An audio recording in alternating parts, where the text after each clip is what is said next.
السلام علیکم دوستوں، کیسے ہیں آپ لوگ؟ لوجی فیت ایک اور ویڈیو میں آپ کا استقبال کرتا ہوں۔ میں ہوں آپ کا دوست عارج۔ بات کرتے ہیں کہ کس طرح شیطان ہمیں طرح طرح کے دھوکے بازی، مکاری، جھوٹ، چال اور طرح طرح کی خصوصیتوں سے ہمیں اپنے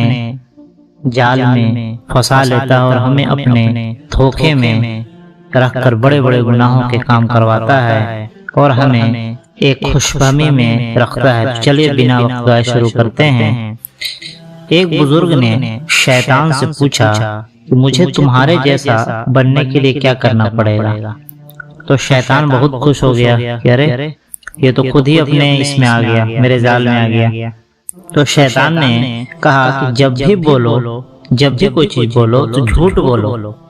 اور نماز میں سستی کرو۔ جب بھی بولو جھوٹ بولو اور نماز میں سستی کرو۔ تو ہمیں اس بات پر غور کرنے کی ضرورت ہے کہ ہمیں جھوٹ سے خاص طور پر پرہیز کرنے کی ضرورت ہے۔ ہمارے نبی صلی اللہ علیہ وسلم نے فرمایا کہ جس نے جھوٹ بولا اور دھوکہ دیا وہ ہم میں سے نہیں ہے۔ تو یہ کتنا بڑا اسٹیٹمنٹ، ہمیں اس پر غور کرنا چاہیے کہ جس کی بنیاد پر ہمیں ہم جو کلمہ پڑھتے ہیں کہ لا الہ الا اللہ محمد رسول اللہ، تو اسی نبی نے ہمیں یہ کہا ہے کہ جھوٹ مت بولو اور دھوکہ مت دو۔ جس نے جھوٹ بولا اور دھوکہ دیا وہ ہم میں سے نہیں ہے۔ تو یہ کتنی سنگین بات ہے، اس پر غور کریں۔ اور نماز میں سستی کرو، یعنی کہ نماز میں سستی، یہ نہیں بولا کہ نماز چھوڑ دو، نماز میں سستی کرو۔ اللہ تعالیٰ قرآن سے فرماتے ہیں کہ بڑی خرابی ہے ان نمازیوں کے لیے جو اپنی نماز میں غفلت برتتے ہیں۔ اپنی نماز میں اللہ تعالیٰ نے غفلت برتنے سے بچا۔ نماز کو جو اللہ تعالیٰ نے مقرر وقتوں پر فرض کیا ہے اسی وقت پر ادا کرنے کی توفیق عطا فرما۔ ہمیں سستی سے، ایسا نہیں کہ اب ظہر کا ٹائم ہے تو 2-3 گھنٹہ ٹائم ہے تو آدمی آرام سے بیٹھ کے دم پڑھ رہا ہے، لیٹ میں پڑھ لیں گے۔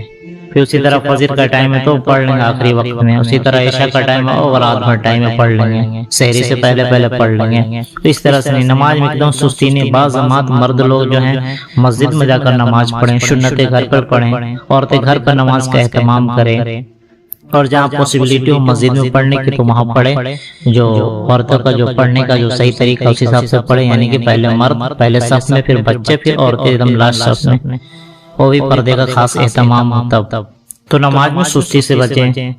ہوتا ہے کتنا بار کی نوافلیں گئی، نوافلوں کو جب چھوڑنے کا مزاج بنتا جاتا ہے، زواج بنتا جاتا ہے، تو آدمی پھر سنت کو بھی چھوڑنے سے گریز نہیں کرتا۔ جب سنت کو چھوڑنے کا زواج بنتا جاتا ہے تو پھر آدمی واجب کو بھی چھوڑ دیتا ہے، اور واجب کو جب چھوڑنے کا زواج بنتا جاتا ہے تو ایک دن ایسا آتا ہے کہ فرض سے بھی ہاتھ دھونا پڑتا ہے اور ایک طرح سے خالی ہو جاتا ہے اور بے نمازی لاش میں بن جاتا ہے۔ اس طرح سے چالوں سے بچے جو سب سستی میں شامل ہے،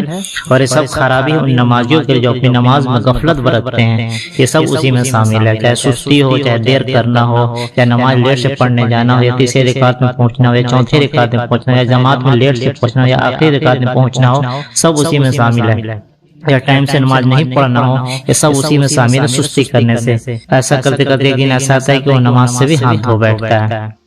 شیطان سے ریلیٹڈ بہت ہی اہم معلومات کی تین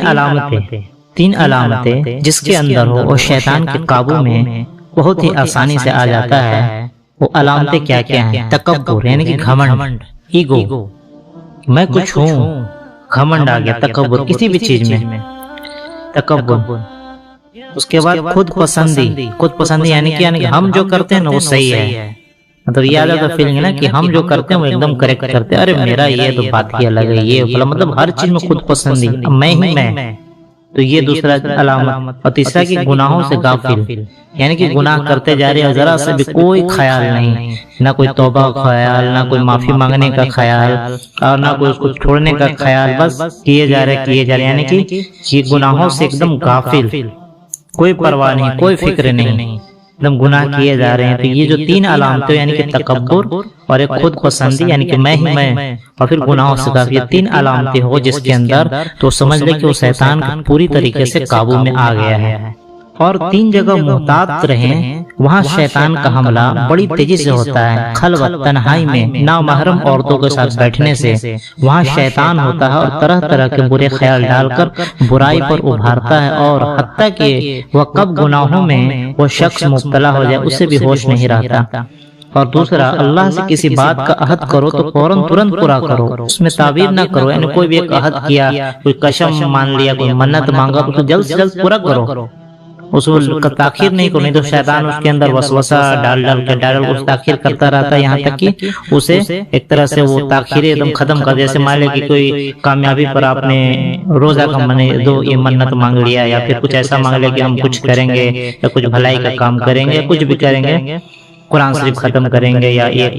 کریں گے جو بھی، اس کو ترنت کر ڈالیں، اس کو تاخیر نہ کریں، کیونکہ یہ تاخیر جو ہے شیطان ہی کرواتا رہتا ہے، اور یہ تاخیر کرتے کرتے اچانک سے ایک دن ایسا آتا ہے کہ اس کا جو اہمیت دل خیال سے نکل جاتا ہے اور وہ ایسے ہی رہ جاتا ہے۔ تو جب بھی اللہ سے کسی چیز کا عہد کریں تو اسے فوراً پورا کریں، اس میں تاخیر نہ کریں، اور یہ بھی کہ بدعہدی سے بچیں۔ بدعہدی جیسے کہ بدعہدی بولتے ہیں کہ جیسے کہ کوئی پرومس کر دیا، مان لے کوئی کسی فنکشن میں جانا ہے یا پھر کسی جگہ جانا ہے، کسی دعوت میں جانا ہے، تو بول دیا کہ ہاں ضرور آؤں گا، ضرور آئیں گا، اور کل شوری اور ایمرجنسی ہو گیا، پھر کوئی بھی کام میں تو یہ شوری اور ایمرجنسی ورڈ بہت یوز ہوتا ہے، تو اس دو ورڈوں سے بچیں اور اپنے عہد کو پورا کریں۔ ارے میں آ جاؤں گا، میں 10:10 میں آ جاؤں گا، یا میں 10:30 تک آ جاؤں گا، یا میں 11 بجے تک آ جاؤں گا، اور آدمی انتظار کر رہا ہے، 12 بج گیا، 1 بج گیا، ارے یار تم کہاں رہ گیا، یار سوری یار تھوڑا میں پھنس گیا، ایسے کر ایکسکیوز دے دے کے اس طرح کے ایکسکیوز سے بھی بچے جو ہمیں وعدہ خلافی پر ابھارتی ہو، اور اس طرح بدعہدی سے بھی ہمیں بچنا چاہیے۔ اور تیسرا یہ کہ صدقہ کا نیت ارادہ کرے تو دیری نہ لگاؤ۔ صدقہ کا جب نیت کر لیا کہ صدقہ کریں گے، کچھ خیال آ گیا نیک کام کرنے کا، یا پھر کسی چیز کا کچھ مانا ہو تو صدقہ دینا ہے، یا پھر کیسے بھی ایسے بھی جنرلی صدقہ کرنے کا خیال ہے، کسی فقیر کو دیکھا، کسی روڈ پر مانگتے کو دیکھا تو سوچا کسی سے دے دے، پھر مدرسہ میں کسی مسجد میں اعلان ہوا یا پھر مدرسہ والا آئے لینے پیسہ چندہ کرنے کے لیے، تو دل میں ارادہ ہوا کہ دے دیتے ہیں، 5 دینا ہو، 10 دینا ہو، 20 دینا ہو، 100 دینا ہو، 200 دینا، جتنا ارادہ ہوا، 500، 1000، 1 لاکھ، تو اسے ترنت دے دیں، زیادہ تاخیر نہ کرو۔ ہوتا کیا کہ اس میں شیطان بار بار بہکاتا رہتا ہے، اور ایک دن ایسا آتا ہے کہ اس کا خیال بھی دل سے نکل جاتا ہے، اس طرح سے صدقہ سے وہ محروم کر دیتا ہے، اس طرح سے وہ حملہ کرتا ہے۔ یحییٰ علیہ السلام کا ایک قصہ ہے کہ ایک بار ابلیس کی ملاقات یحییٰ علیہ السلام سے ہوئی، تو ابلیس نے کہا کہ میں آپ کو ایک نصیحت کرتا ہوں، تو یحییٰ علیہ السلام نے کہا کہ تو مجھے کیا نصیحت کرے گا، تو جھوٹا اور مکار ہے، اچھا تو یہ بتا کہ تو شیطان لوگوں کے اندر فساد اور شیطانیت پھیلاتا رہتا ہے، تو بتا کہ آدم کی ذریت اولاد میں سے کس قسم کے لوگ تمہیں ملے، تو اس نے بتایا کہ مجھے یعنی کہ شیطان کو 3 قسم کے لوگ ملے، یعنی 3 قسم کے لوگ سے مٹبھیر ہوئی، میرا سامنا ہوا۔ تو وہ 3 قسم کے لوگ کیسے تھے اس کے بارے میں شیطان بتا رہا ہے کہ پہلا جو کیٹیگری ہے، پہلا جو قسم ہے، وہ بڑے سخت ہیں، اس پر ان کو پٹا کر بہکا کر ہم گناہ تو کرواتے تھے، لیکن وہ پھر توبہ کر لیتے تھے، پھر پٹا کر بہکا کر گناہ کرواتے تو پھر توبہ کر لیتے تھے۔ وہ جناب ہمارے لیے بڑی مصیبت اور پریشانی کا سبب بنتے ہیں کہ گناہ تو کر لیا اور توبہ بھی کر لی اور پاک بھی ہو جا رہا ہے، ہمیں اس سے بڑی جان جاتی ہے کہ اللہ ان کی بخشش کیے جا رہا ہے، اور ہم یعنی شیطان چاہ رہے ہیں کہ مستقل شیطان کا بندہ بن جائیں، مستقل گناہوں میں وہ لگا ہی رہے، توبہ نہ کرے۔ ہم بھی مایوس نہیں ہوتے، ہم لگے رہتے ہیں، کیونکہ ہمارے ورگلانے پر وہ گناہ تو کر لیتا ہے کم سے کم، اور پھر توبہ کر لیتا ہے، تو ہمیں اپنا مقصد پورا نہیں ہوتا، تو سب سے زیادہ پریشان ہمیں ان سے ہی ہوتی ہے، یعنی جو شخص ہیں کہ یعنی کہ گناہ کیا، توبہ کے گناہ کیا، تو لیکن پھر بھی ہم لگے رہتے ہیں، مایوس نہیں ہوتے ہیں۔ اور دوسرا مثال یہ دیا کہ دوسرے مثال ان لوگوں کی ہے کہ وہ بال کی طرح ہے، فٹ بال کی طرح، یعنی کہ جیسے چاہا اس کو بہکا دیا، جو چاہا کروا دیا، مطلب ان کو بہکانا ہمارے لیے کوئی بڑا مشکل بات نہیں، بہت آسانی سے وہ بہک جاتے ہیں، یعنی بال کی طرح، فٹ بال کی طرح جیسے منایا اسے گھما دیا۔ تیسرے معصومین ہیں، یعنی کہ تقوی کے اندر ڈوبے ہوئے لوگ ہیں، یہ تقوی کے اندر اتنے سخت ہیں کہ ان کے قریب بھی پھٹکنے سے ہمیں جان جاتی ہے، اور ان کے قریب بھی ہم پھٹکتے نہیں ہیں، ان سے قریب جانے سے ہماری جان جاتی ہے، کیونکہ وہ اللہ کی پناہ کے ایسے حصار میں ہوتے ہیں کہ ہم ان کے قریب نہیں جا سکتے۔ جب یہ بات پوری ہوئی تو یحییٰ علیہ السلام نے فرمایا کہ تو نے مجھے کبھی بہکایا ہے؟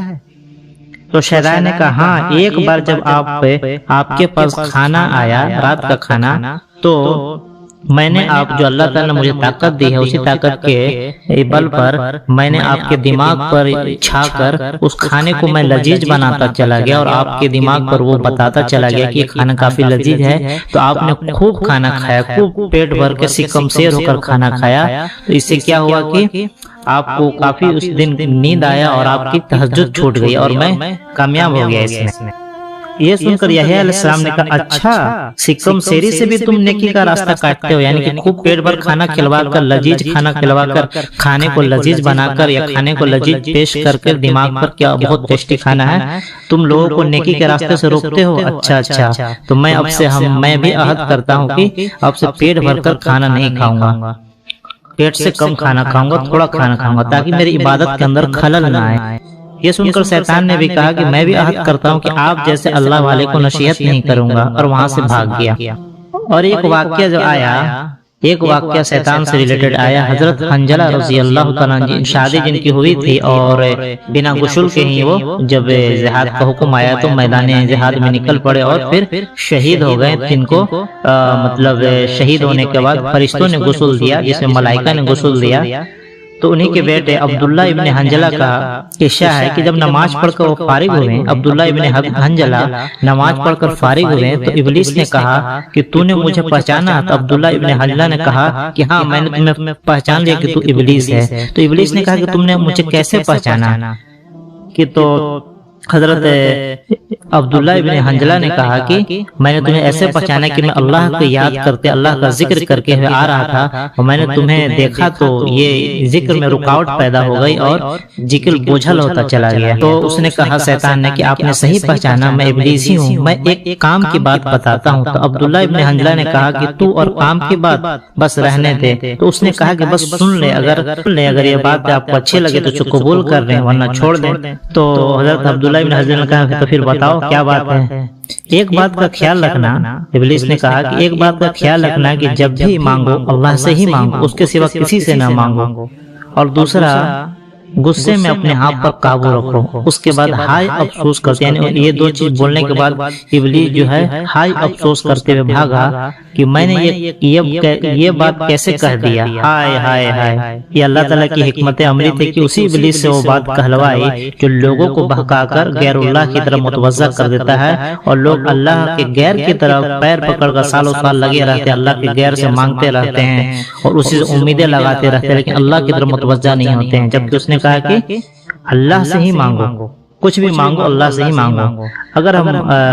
مشاہدہ کریں، اگر ہم غور کریں، فکر کریں تو ہم اللہ کے سوا ہر سے مانگتے ہیں، وہ اللہ جو شاہ رق سے بھی قریب ہے اس کا خیال بھی نہیں لاتے، اس کے علاوہ سبھی سے امیدیں لگاتے رہتے ہیں۔ ایون کہ آئینے میں بھی دیکھ کر ہمیں اپنا چہرہ قریب لگتا ہے، لیکن اس سے بھی قریب تر ہمارا اللہ ہے جو شاہ رق سے بھی قریب ہے۔ ہم نے اسے کبھی پکارا ہی نہیں۔ کوئی بھی کام دنیا کا کریں اس سے پہلے اللہ کے سامنے وہ بات رکھیں۔ اس کوئی بھی کام چاہے جاب سے ریلیٹڈ ہو، جانا ہو، آنا ہو، بازار جانا ہو، یہاں تک کہ بازار بھی جانے سے پہلے اللہ تعالیٰ دعا کر کے جائیں گے ہم بازار جا رہے ہیں، یہ سامان لینا، اللہ تعالیٰ صحیح سامان ملے، کپڑا لینے جانا ہے، سبزی لینے جائیں، کوئی بھی اللہ سے ایک بار ذکر کر کے اسے مانگ کر جائیں، دوائی لینے جائیں، کوئی بھی چیز میں اللہ تعالیٰ ایک بار خیر خائی کی دعا مانگ کے جائیں۔ یہاں تک کہ ہمارے نبی صلی اللہ علیہ وسلم نے فرمایا کہ جوتے کا تشمہ بھی اگر یہ خراب ہو گیا تو اس کے لیے بھی دعا مانگے، یا نمک کی دلی کے لیے اس کے لیے بھی دعا مانگے۔ مطلب کوئی چیز کام کرنے سے پہلے ایک بار اللہ تعالیٰ کے سامنے اس کام کو پیش کر دیں، اس کے بعد جائیں کام کو کرنے۔ تو آپ نے یہ دو نصیحتیں جو حضرت عبداللہ ابن حنظلہ کو ابلیس نے مطلب اللہ کی تکوینی حکمت کے تحت ہی غلطی سے ہی جیسے اسے بلا گیا، لیکن خیر یہ میسج پہنچنا تھا تو ہمارے پاس یہ میسج پہنچ گیا کہ بیجا غصے سے بچیں، بیجا غصے سے بچیں۔ اگر کوئی اللہ کے لیے غصہ ہے تو میدان جہاد میں مجاہد بن کر اترتا ہے، کبھی غازی کبھی شہید ہوتا ہے، لیکن لوگوں کے لیے غصہ ہے، دنیاوی مفادات کے لیے غصہ ہے، تو اس سے بچیں